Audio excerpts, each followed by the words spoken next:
लिखा, जो अश्व रथ से बंध रखे हैं वो अश्व बार बार उस दिशा की ओर देख रहे हैं जिस दिशा में रघुनाथ जी गए हैं। दक्षिण दिशा की ओर देख देख कर चिल्लाते हैं, पुकारते हैं, देखी दक्षिण दिशी हय ही नाही, जनु बिनु पंख बिहंग अकुला। जैसे किसी पक्षी के पंख काट दो तो वो विकल होकर धरा पर तड़पता है, ये पशु व्याकुल है। निषाद राज जी ने किसी तरह से धीरज धरा के अयोध्या भेजा। अयोध्या में गए और जब राजमहल के भीतर गए, कौशल्या माँ को खबर लगी सुमंत जी आए हैं। दौड़कर मैया गई, पर रथ को देखकर ही कौशल्या अम्बा समझ गई कि तीनों में से कोई वापस नहीं आया।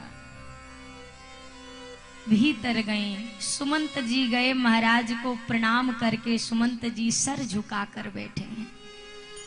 सुमंत जी के प्रणाम करने का शब्द जैसे महाराज के कर्णों में प्रविष्ट हुआ, महाराज बिल्कुल चैतन्य होकर बैठ गए और सीधा सुमंत जी से पहला प्रश्न किया, सुमंत, ना कुछ सुनना चाहता हूं ना और कोई प्रश्न है, बस एक बात कह दो, राम कुशल कहु सखा सने।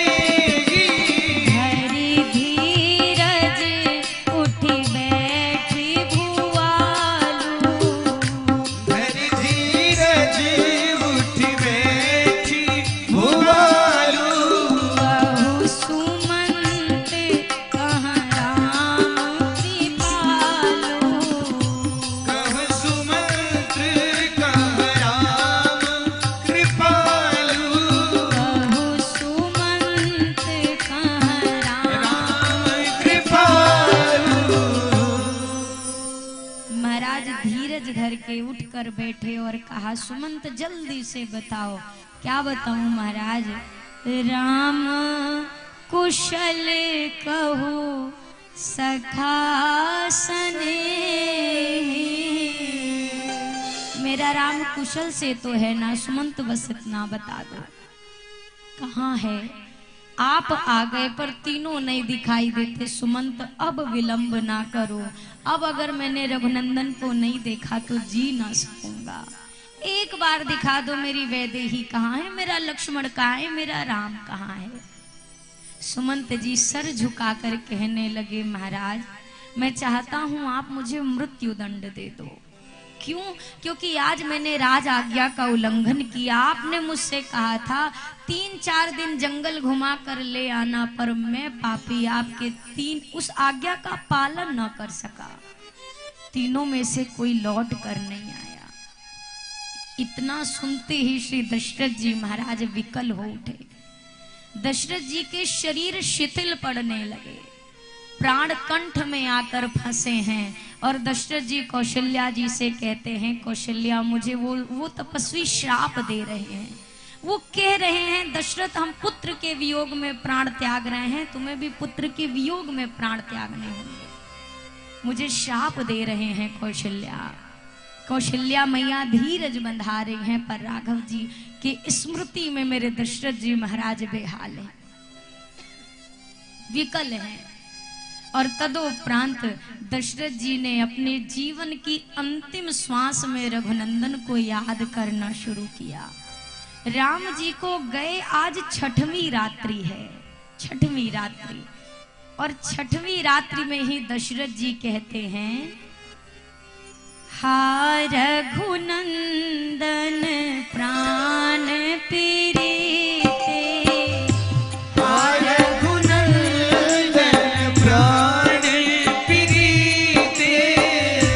तुम बिन जियत बहुत दिन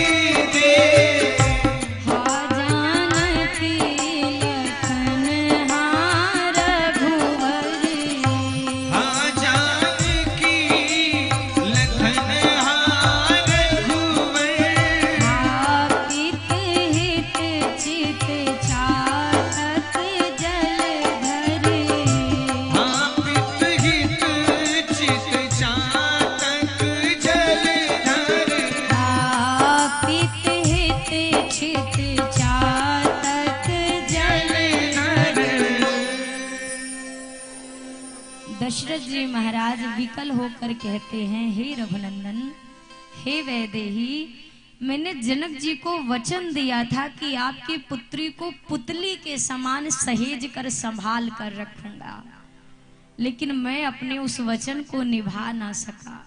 मेरा लक्ष्मण जिसको अभी राज सुख में रहना चाहिए वो मेरे कारण जंगल की ठोकर खा रहा है। मेरा राम जिससे शत्रु भी प्रेम करते हैं वो इस अभागे दशरथ के कारण वन की ठोकरें खा रहा है। बार बार दशरथ जी को स्मृति आ रही है रघुनंदन की। और जब दशरथ जी ने जाना अब बिल्कुल मेरे प्राण निकलने वाले हैं, अंतिम श्वास के मध्य दशरथ जी ने 6 बार राम जी का नाम लिया।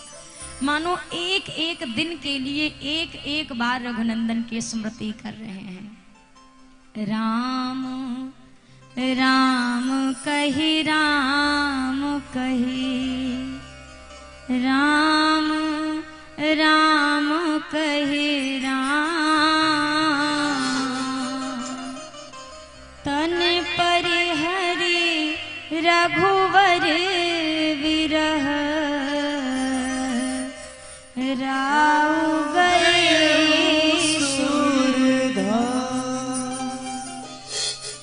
दशरथ जी ने 6 बार रघुनाथ जी को याद किया और प्राण छोड़ दिए।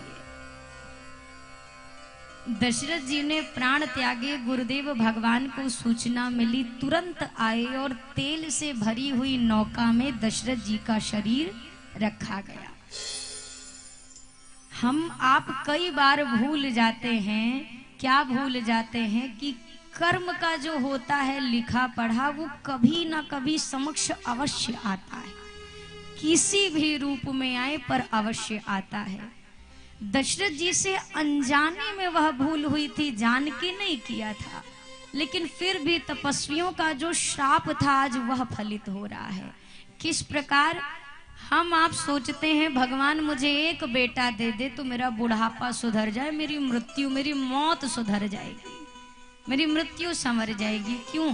कम से कम आग देने वाला एक बेटा हो जाए तो हमें मोक्ष मिल जाएगा। दशरथ जी के कितने पुत्र हैं भैया, लेकिन दशरथ जी को आज मुखाग्नि के लिए उनके शरीर को इंतजार करना पड़ रहा है। कौन से दशरथ जी? हम आप क्या हैं? अपने शहर में छोटा मोटा नाम होगा हमारा, बहुत होगा तो किसी पद पे होंगे, कोई प्रतिष्ठा होगी, धन से होगी या व्यापार से होगी। दशरथ जी कौन है जानते हैं? चक्रवर्ती कहा जाता है कि चारों दिशाओं में जिसका एक छत्र राज्य हो वो चक्रवर्ती कहलाता है। और दशरथ जी वही चक्रवर्ती सम्राट हैं, पूरे विश्व का एक राजा। बाकी सारे जितने राजा महाराजा देश देशांतर के हैं इनके नीचे हैं।